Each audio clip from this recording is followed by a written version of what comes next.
आमचे जे कवी मी ज्यांना पाचारण करणार आहे त्यांच्याविषयी म्हणताना मी नेहमी असं म्हणतो की आमच्यातले सगळ्यात तरुण कवी आणि त्यांच्याविषयीच्या 4 ओळी अशा की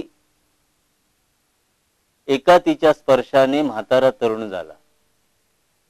आता तुम्ही असं म्हणाल की एका तिच्या स्पर्शाने म्हणजे कुणाच्या, तरुणीच्या का?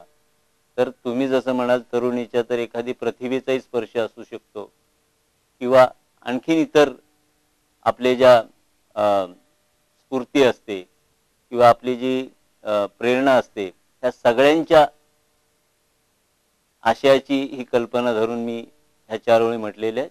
त्यामुळे केवळ मुलीचा किंवा तरुणीचा स्पर्श असं गृहीत धरू नका. एका तिच्या स्पर्शाने म्हातारा तरुण झाला, काठा काठाने का होईना पण सगळा समुद्र फिरून आला, सगळा समुद्र फिरून आला. असे तरुण मनाचे कवी विलास बसवन यांना मी इथं पाचारण करतो. एक कविता सादर करतो आपल्या समोर. कवितेचं शीर्षक आहे हंडाभर पाण्यासाठी.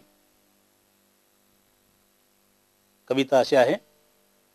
हंडाभर पाण्यासाठी माय पहाटेची उठ, हंडाभर पाण्यासाठी माय पहाटेची उठ, तहानेल्या जीवासाठी जीव तिळ तिळ तुट, कोस कोस जाई दूर वन वन असी फिर, कोस कोस जाई दूर वन वन असी फिर, कधी रिकामाच हंडा असे तिच्या डोईवर, एक पाण्याच्या थेंबाला तिचा दाट लाग उर, एक पाण्याच्या थेंबाला तिचा दाट लाग उर, बाई डोळ्यात आटला आसवांचा महापूर, दुःख दुःखात मावेना होतो देह पाणी पाणी, दुःख दुःखात मावेना